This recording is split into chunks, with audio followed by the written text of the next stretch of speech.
Where are my manners? Let me just explain that to the blondes. I get the feeling that you don't mind doing jokes. I've got no problem with doing jokes. Could you do some jokes for us? Could I have some actual kind of like encapsulated humorous moments? Joke? Yeah. You don't get actual jokes on TV much anymore, do you? You get, you know, people... Well, if you shut up for a minute, you will. Shall we get my first guest out? Yeah. I think we'd better before he starts hosting a show in there. Will you please welcome Mr. Jimmy Carr, ladies and gentlemen. Usually, Jimmy Carr roasts are another breed of comedy, but him roasting talk show hosts, perfection. From taking back-to-back digs at Jonathan Ross, Jimmy, there's no need for you to be such a prick. I mean, come on. to making a legend like Jeremy Clarkson self-conscious. Your teeth were very white, I remember, at one stage, and you've had them... I've yellowed them. Yeah. Here's Jimmy giving TV hosts a taste of their own medicine. Starting with Jimmy roasting another comedian as she hosted a podcast interviewing him. I thought I was pregnant, but I've always just known, like, you're not pregnant, bitch. You're just late because you've been eating weird or whatever. I think you should start a family. Now I'm going to go there. I think you should start a family right now. I think you would make interest. I would be a great mom. Oh, so I didn't think so, but no, I think you're running out of things to talk about in your comedy specials. I think you should have a family. Trust me, this was him just getting started. Nikki's gonna come out charred to the bone. Speaking of huge, let's talk about dicks. Let's talk about him. Jimmy Carr is here. You've already heard him already. So, Nikki, surrounded by four men. This feels like a night out for you, doesn't it? Come on. This is so exciting for me. I love this. That's soup. bad though, because after a couple of drinks you can sleep with a guy. But if he gives you $14, you really feel like a budget hooer. I would love that. Nikki Glaser, budget hooer. That could be the new special title right there. Listen, I'm workshopping some. Thank you. If that wasn't enough, he hunted her down at someone else's roast just to finish the job. Pure annihilation. Nikki Glaser is here, one of my favorites. On Nikki's Comedy Central show, Not Safe, she found out her father is hung like a horse. And we found out Nikki inherited her face from her dad's dick.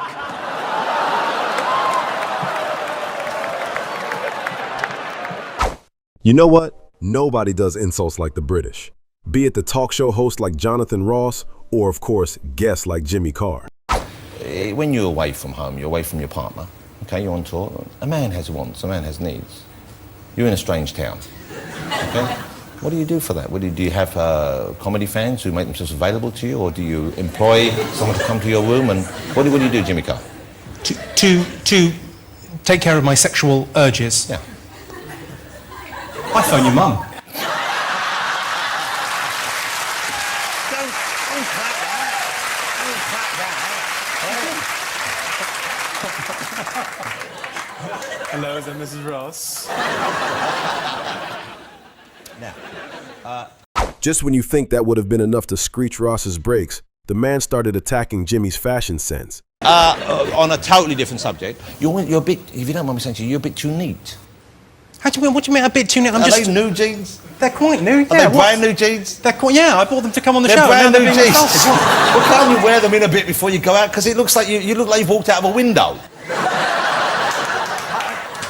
That's not that. I sometimes do look a little bit like an undercover police officer. Okay. I feel at some sort of rave. You know, well, yeah. Hello, I'd like to buy some of your ecstasy, please. Like you don't look like you're fully confident with the concept of denim. This is you having a go at my dress sense. You dress like Willy Wonka a lot of the time. Well, that's a good look. It's a good look. It's a good look. But don't mind these two. They never leave a chance of settling their scores. Jimmy got him back once more when Jonathan came on his show. Ross is a broadcaster, writer and chat show host. Is there anything he can't do? Yes, he can't say around the rugged rock the rugged rascal ran. Jimmy, there's no need for you to be such a prick. I mean, come on. That's what he does. You give a tiny hint of weakness and Jimmy pounces on you. Sometimes you don't even see it coming right until the end. That's what happened to Graham Norton. But like, you have a girlfriend and stuff. Do you never go on holiday? I occasionally go away, but I mean, it's just my job. I like to work 4 or 5 nights a week, every week. It's a proper, you know, I know it's show business and it's very glamorous and fun, but I just like working, going out there, and the idea of going out and being the centre of attention and telling jokes for 2 hours, what could be nicer? There's a lovely quote about work. Work is where you are when you'd rather be somewhere else. There's nowhere else I'd rather be. Oh, that's you're very lucky then. wonderful? Yes, That's nice. That is a very nice thing to say. Except tonight. It's only really the smell. You've got very strange eating habits now. You've got rules, haven't you? Well, not rules, but I had to lose a bit of weight because I was the biggest face in show business for a while. Had a big fat head on me. I mean, when you put it like that, we all know who has the bigger head. And by that I meant Big Narstie. And before you cancel me outright. How you doing, bruv? You okay? I'm not too bad at all. I see you've come dressed for presenting Spring Watch. Man, got onto your swag, you know. I don't even... Don't talk about my swag, bruv. You ain't fucking pyjamas, bruv. Shut up, man. You're like the world's fattest toddler. I mean, I don't mean that... Are we going for shots then? I mean, that chair was built for a regular-sized human. It's not. This is mad. Yeah, is it really? Yeah. Your suit's between 6 and 7 years old, mate. Because I've always been the fat one in my group, cuz. I'm used to shelling, cuz. Trust me. You've always been the fat one in your group. Cuz, and I was getting way more you fun have than to you, hang out cuz. with not to be the fat guy. You couldn't be a land mammal and not be the fat guy. You'd have to be ocean-bound before you could go, hey, I'm the skinny bitch. Oh, mate. When you're the skinny guy, it's going to be... A Japanese guy's going to fucking harpoon you. Oh, shit. Hey, this battle is epic, boy. You know this DJ We're gonna fight keep out, going, man. cuz. It's not just me saying it. Jimmy himself was pretty vocal about it when he stopped by Narstie's talk show. You know what's hilarious? When talk show hosts pretend that their show is the single most important event happening on live television, and God forbid a celebrity avoid them, well, Jimmy, for one, has some things to say to ITV This Morning's Philip Schofield and Holly Willoughby for taking offense. Yeah. Yeah, this is not... I've avoided doing the... What do you mean avoided? Less of the avoid? Well, no, this is like national service for celebrities. You have to go and, you know, do your bits. Give of your... And don't ask what This Morning can do for you. Ask what you can do for This Morning. At some stage, you have to be crowbarred in between two items about baking bread and having a wedding. And I've finally come on. It's a brilliant show, though, isn't it? You've got everyone comes on here. Well, you say this. I mean, if rumours are to be believed, then You wanna do it? haven't you I said got you'd quite like... recently by one of the papers, and they said, "What's your dream job?" And I think it's doing this, isn't it? It's like It you is a meet dream everyone. job. You meet everyone. You're finished. But what time do you finish? Well, for this, you finish at about 1 o'clock. You know, have a meeting perfect. after the show. That's Done. not all we do, though. There's other stuff to do. Is it? I mean, I want to have a word with you about your career. What else do you think you do? This is pretty much it for you, dude. Yeah, no, you're probably right. By when you got actually. the afternoon to... Because I imagine you're of an age now where you go to bed quite early, don't you? Yeah. About 6:30. 6:30 and I'm done. No wonder ITV doesn't like him, as Jimmy will reveal in a later interview. But before that, how about the Prime Minister of New Zealand interviewing Jimmy for a talk show? UK, I understand you're close to the royals, closer than we are at least. I mean, I live closer to them, but... Yes, that's true. Royal invitations for the wedding. Received yours yet? I mean, I think I'm unlikely to get an invitation to a royal wedding, but you're presumably... So they haven't gone out yet? Well, you're the Prime Minister. Maybe you'll get one. Can I be your +1 if you're in the area? Perhaps, You'll get to go, won't you? I- Favourite expression in New Zealand is yeah, nah, which is the way you say no. Yes. You allow people a little bit of hope before you let them down. That wasn't all of what New Zealand saw of him. He stopped by the project once again, this time more lethal. I don't want to be that guy, but you said I needed no introduction, and then there was quite a long introduction. Now, it's true, we have a serious egg shortage in New Zealand. Oh, but if you... I think I've got the solution. I'm serious, I think I've got the solution. Christopher Luxon. We crack his head open, plenty to go there. No, he's basically... Christopher Luxon is New Zealand's Humpty Dumpty. That's the way I see it. We will take a look We don't need him till November. He'll grow back. By the way, before we go any further, I want to take a minute and show you the stunts Jimmy pulls when he is the one hosting.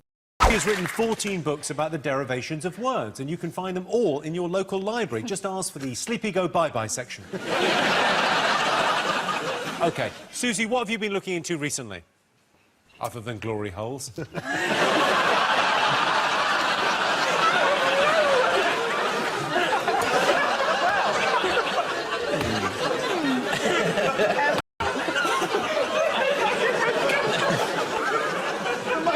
unnecessary joke. Up acting, Greg has put his day job as a teacher behind him and shown off the incredibly diverse range of characters he can play. Whether it's head of sixth form in The Inbetweeners or a member of the drama faculty in Man Down, he can do it all. Last time I saw hair that curly, it was poking out my girlfriend's knickers. I can only apologise. Jeremy Clarkson is usually the loudest guy in the room, and he can take over pretty much everyone. Unluckily for him, Jimmy always returns favors immediately. This one had Jeremy so conscious, he started feeling up his teeth. Just see for yourself. Well, I didn't know we were playing in pairs, you and your new hair. It's all right, isn't it? I haven't got new hair. I basically redistributed my hair. There was hair sort of back there, and I felt I needed it here. So In the front, you've had it moved. I had it moved. All I did was have it moved. In lockdown? What, just after lockdown? So you did a mail order thing? Sent it away to be moved further forward? Yeah, that's the basic... It's really weird, because it sounds like Jimmy Carr, but it doesn't look like Jimmy Carr. So let's see how you get on, shall we? OK, have you not considered having anything... I don't need to. I mean, because you've had some cosmetic work done. I think you're fairly open about that. I've had a lot done. Because you had your teeth were very white, I remember, at one stage, and you've had them... I've yellowed them. Yeah. Anyway, you know why you're here? Someone else dropped out? Pretty much. Jimmy loves Jeremy so much he couldn't stop himself from talking about him on someone else's talk show. Next up is someone you really admire. He's Britain's answer to David Hasselhoff. Jeremy Clarkson. He's amazing? Yeah. You love Jeremy Clarkson. Yeah, I love him. I love the shows he does. He's brilliant. He's like a 14-year-old boy trapped in a man's body, not in a Gary Glitter way, obviously.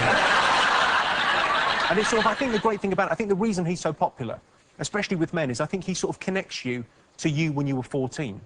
He's sort of like you, you know, he connects you to sort of you as a young man and kind of just going, yeah, things are great if they make loud noises and go fast.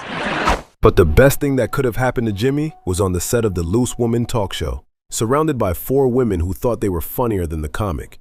Yeah, I don't even need to tell you how that one played out. Who chose that clip when I was on Loose Women?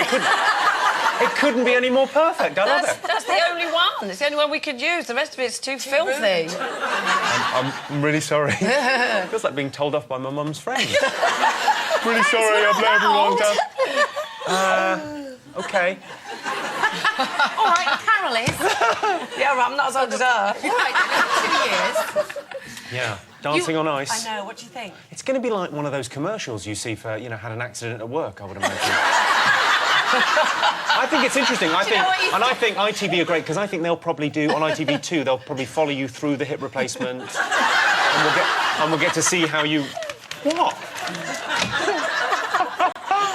You think that's funny? A lot of time. I mean, I do about 200 shows a year, so we're constantly up and down the motorways and around, and we've been very lucky. Touch wood. There's none. For my We've been. Who's going to do that? What? Could have been worse. We've been very lucky with...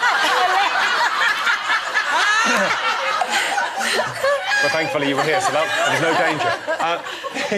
I'm up for a street party at this point. I don't care. I've got wellies. I'm going to get on with it. I'm not sure what's being proposed. OK, she's got wellies and she's up for it. Waterproof, don't check This feels more like internet dating than being on like a chat show. I've got wellies, I'm up for it. Jimmy, we know... Here we go. We said... No, we said before... I've lost a stone. We said... Have you? On a similar note, when the podcast host Fearne Cotton tried to insinuate that Jimmy is less talented, he had the most articulate reply that knocked her socks off. Want to reach your sort of full optimization as a human, if possible. So that sits okay alongside that. Oh, yeah, I mean, I think you do. Listen, you can't. I do the best with what I've got. I think that thing of like I've been very lucky, but it would be so ungracious not to put the work in as well. Yeah, because those are the great myths in our culture. The myth of genius is like this huge myth of, oh, he's just a genius. He's a comedy genius. He's a musical genius. He's a mathematic genius. What? Okay. And then there's the, oh, he worked so hard. Oh, God, that guy did 18-hour days every day for 30 years. And he works all the hours. He works hard. And he's the first to arrive and the last to leave. Horseshit. Both of them, absolute horseshit. It's always both. Yeah. Like talent without hard work is nothing. It's a coulda, woulda, shoulda. Like if you have to put the hours in. It's knowing what the work is as well. Yeah. Some people don't quite know what the work is. That honestly makes you respect Jimmy as so much more than a comedian. But on a somewhat serious note, Jimmy has gotten in trouble with some TV shows. As he revealed on Russell Howard's Wonderbox, some TV execs couldn't just handle him. And to me, that's low-key rude. Why invite him then? There's a reason I'm not on ITV1 hosting something. I'm not. I've got no warmth. That's fine. It's okay. We're friends. You don't need to No, go. Oh, he's just said something true about himself that seems a bit harsh. Strange thing where it's like... I think I'm currently... Am I banned from the One Show? Maybe. But it's like you're having to talk... I'm the reason you have to sign that form saying I won't swear on the show. Is that right? Yeah, or I'm responsible for everything I say. But why do they... Why do we have me on? But why do we have this thing where we have to talk in that? I think that thing about the authenticity, though, is that not why people want to come out and see stand-up? Absolutely. Because although everything I say on stage is a joke, a lie, if you will, comedians leak. There's kind of a truth to it. Yeah. There's something that's it feels very authentic. Yeah. Sure, when he speaks like that, the comedian comes off as a total intellectual. But there's one guy who managed to make even Jimmy Carr absolutely speechless. Guys, welcome the Kill Tony Ultimate Killer, David Lucas. David Lucas. I got mine. I don't know what that nigga look like, bro. That nigga look like he hosts American Idol in Ireland, nigga. I think he did. The Brit couldn't form a sentence for 2 whole minutes, and David just kept dropping blows, until Jimmy did finally manage to put together a comeback. You're a remarkably confident man for a guy that shape. What are you working on, type 3 diabetes? Yeah, I don't know if Jimmy won that one. Tell me in the comments. I think he got smoked, and that reply was weak AF. So it looks like there are still some people more rude than Jimmy Carr. And if you want to find more of them, hit the subscribe button because I keep them coming every week. Peace out.